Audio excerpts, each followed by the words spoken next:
to Luray, Virginia. We stopped over last night in Mount Airy, North Carolina. We left later today than we thought we were going to because we ended up being in Andy Griffith's hometown, which inspired Mayberry from the Andy Griffith Show. And so we got up this morning earlier and spent about an hour or so on a tour, and now we're on our way to Luray.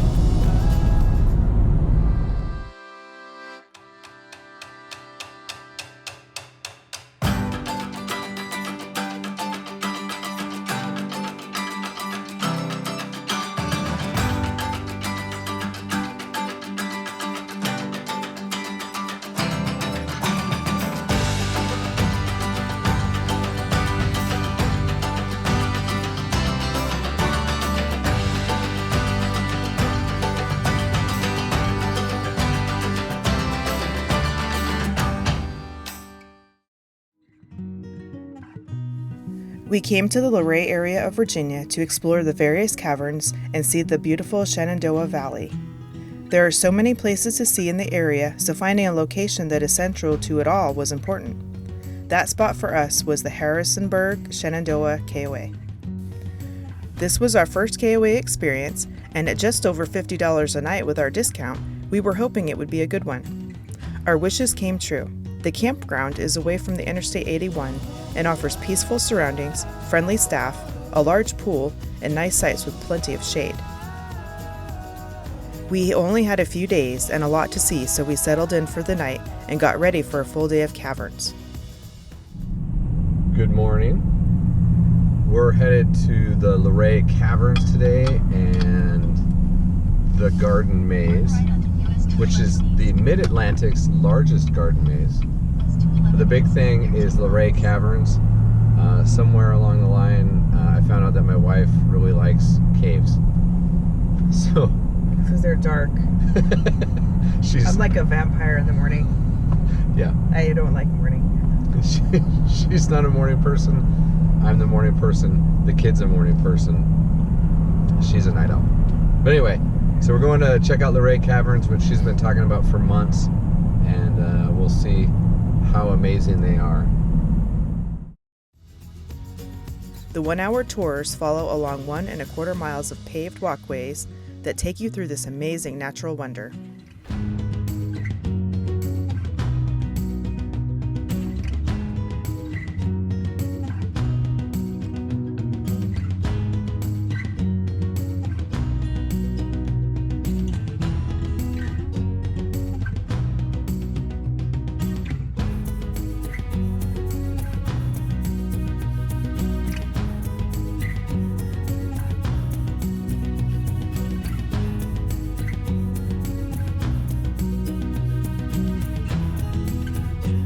Your imagination may be tested with many of the formations as you try to figure out what they resemble and what others say they see.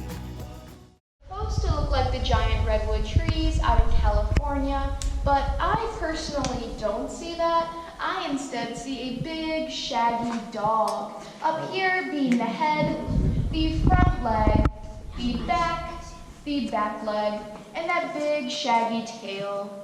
But if you don't see either of those two, you might just see a big, giant rock instead.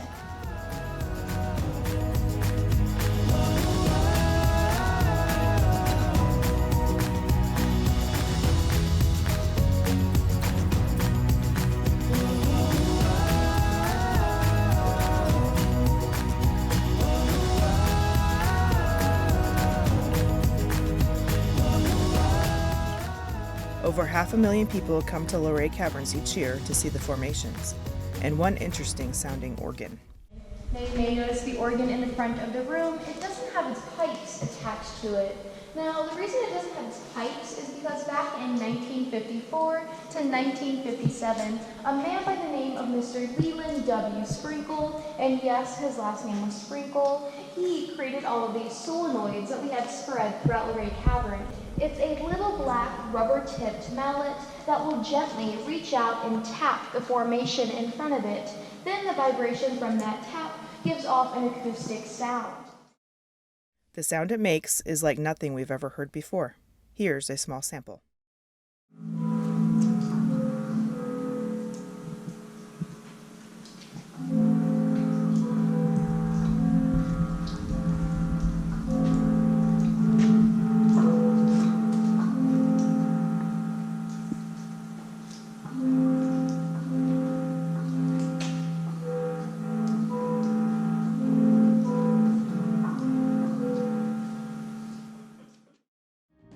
The caverns were awesome, but with our tour coming to an end, we needed to warm up from the 54-degree temperature, so we spent a little time having fun at their garden maze, which is included in the ticket price.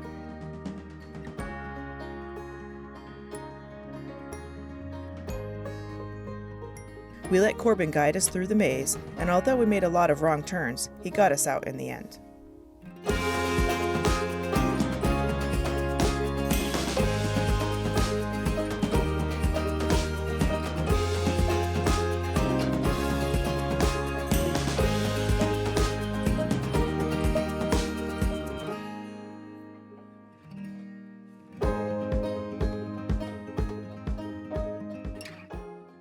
We did the Luray Caverns and all that, and then Susanna just couldn't get enough caverns in one day.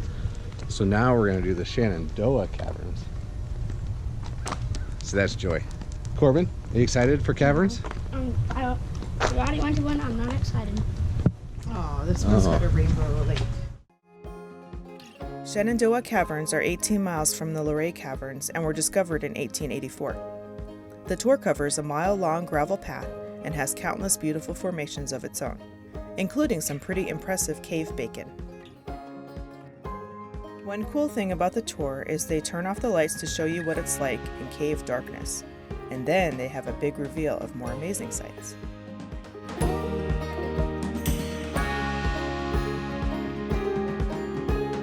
They also use lights to show off some spectacular areas like this one they call the Tea Garden. Oh, and yes, they have animal-shaped formations. They just may take a second or two to find. We do also have an elephant in this room. If you're interested, he's over there. You don't see the elephant? Yeah, he found it. But our favorite formation was the Rainbow Lake.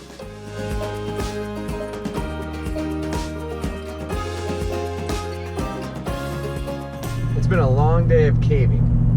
We did Luray, we did Shenandoah, and we thought we were gonna, spend like a whole day in one spot and a whole another day in another spot. But what we're finding is if you're willing to drive back and forth, you can actually get a lot of stuff done. So we got 2 caves done, a little mini museum. I don't know. We attempted a potato chip factory. Yeah, because they have really good potato chips, but they weren't cooking today. But we got some samples. We got samples, yep. And now we're driving actually back over from Shenandoah to Luray, to that area, because we're going to stop by Cooter's and check out the General Lee. Cooter's place in Luray is the Dukes of Hazzard fans' paradise. There are 3 locations, but the Luray one is the only one featuring Daisy's Diner.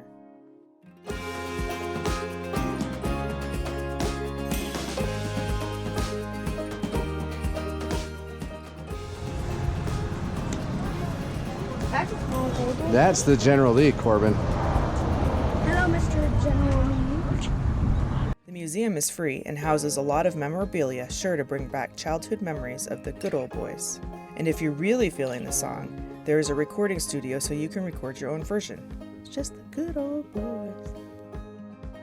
Of course, there's Cooter's Garage, which houses even more cars.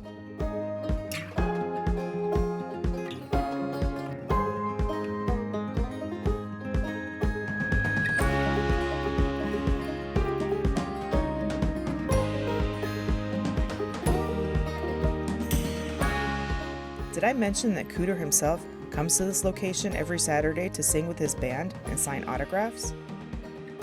This was a great stop to close out an amazing day in the Luray area. Tomorrow, we are going to get up bright and early. It's not even going to be bright. It'll be dark and early. Yeah. And we're going to find a spot along the Skyline Drive to watch the sunrise in the Shenandoah Valley.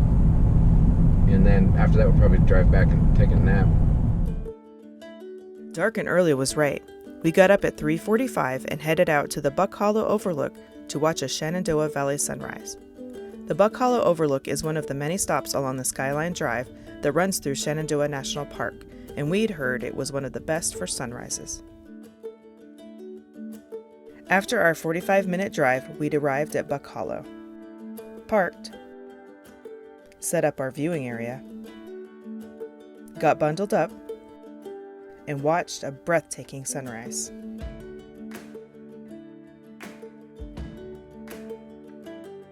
This time lapse is one of our favorites.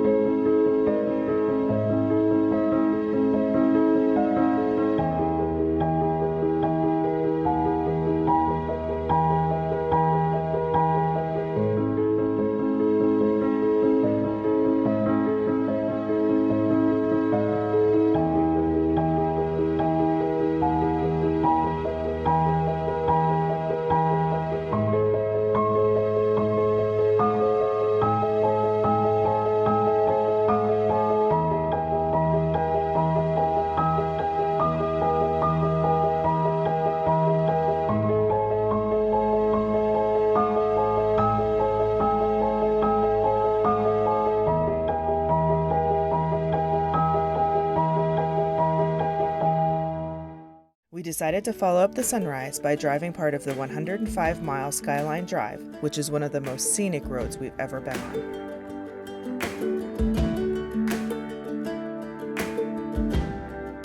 Came complete with multiple deer sightings.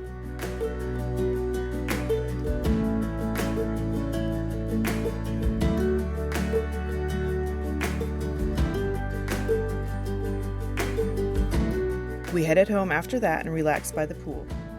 Our final day around Luray included a great stop at the Frontier Culture Museum in Staunton, Virginia.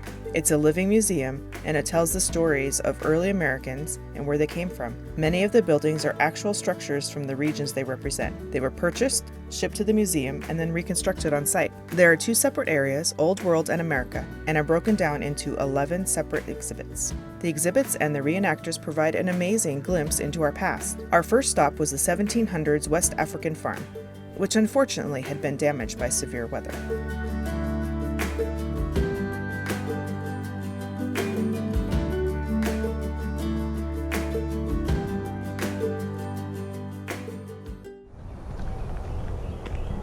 We're only in the second spot in the village, but what we noticed is when we left West Africa, which is behind me, they had it set up like no trees, and then we came into England and trees everywhere. So literally it is like you just walked in to a whole new country, a whole new land. We then visited the 1600s English farm and got to see the inside of the home.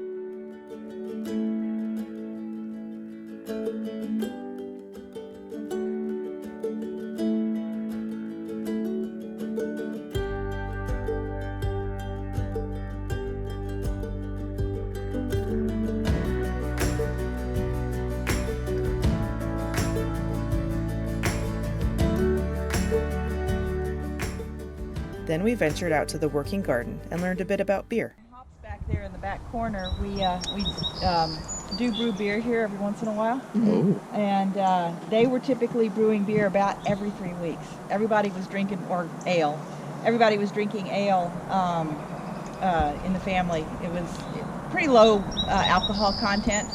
The strongest was probably about 3%, and that was what would be used like in the taverns and things like that. And then you have the table ale as your second batch, and that's your everyday meal ale. And then the third batch, because each time you're brewing it, it's getting weaker and weaker. And the third time is what they called small ale, and that's what the children drank. And it was maybe 1%. You know? So it's not like everybody was running around drunk all the time. But their water was polluted. They couldn't drink the water. They knew it made them sick. They didn't know why. They also thought it was the alcohol that was killing the bugs or germs in the water. And that was part of it, but another part of it was the repetitive boiling. And then also the hops. The hops helped. So they did the hops for preservation and flavor, but it also had an microbial component also. The 1700s Irish blacksmith was next, and it was Corbin's favorite. Much like our English, German, and Irish houses, this building is originally from the country we're talking about today. So this was actually brought from the north of Ireland, from County Fermanagh, where this was originally a very, very rural blacksmith shop. That was followed up by the Irish farm, and my favorite part, the music history lesson. The style playing in Ulster in this time period might have been tunes like, this is one out of a manuscript from 1770. It's called The Humours of Ale House.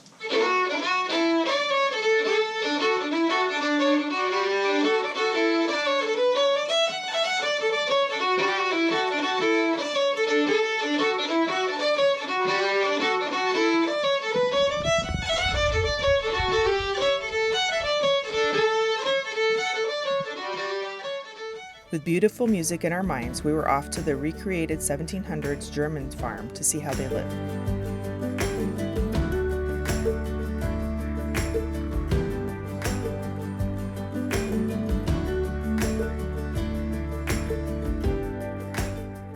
This area came complete with a scythe demonstration. So it's held like this, you keep the blade close to the ground, and the movement is in your hips. You don't want to twist your back, you know.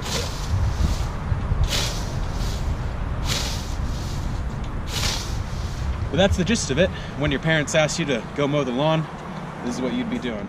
Our next stop was in the America section at a small recreation of a 1700s Ganatostui village.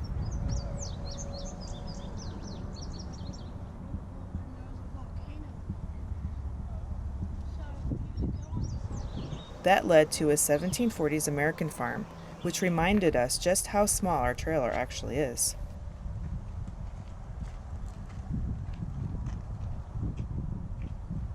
Still bigger than our trailer. The final exhibits we visited were the 1820s and the 1850s American farms. These were set over a large part of the museum and housed a lot of buildings. Corbin got to see what kids did before video games. The game says tapping it, but I think I'm blasting it. You got it. You can do whatever you want. You just got to keep it going. And we got to meet a very nice turkey. Hey, Tom. Yeah? You like hearing your name? Are you having a good day? Yeah? Frontier Culture Museum. I think it's better than I expected, even though I was the one that wanted to come here. But they say that what history comes to life here, it's true, because they actually have a lot of, they do the reenactors and reenactments, excuse me. So they had the working forge, and they've got people playing fiddles. That was cool. Mm-hmm. But they said like 3 to 5 hours of walking around, and we're almost at 3. Yeah, we'll probably end up about 3.5, 4 by the time we get done. What's very cool, and it's cheap. For less than $30, the 3 of us got in all day. We walked around a bit more, and then got our ducks in a row and headed home. We needed to get packed up and ready for our next adventure in Hershey, Pennsylvania. Thank you for watching. We'd love to share our journey with you, so hit that subscribe button and also the notification bell so you know when a new video is uploaded. And don't forget to leave your comments down below and hit the like button.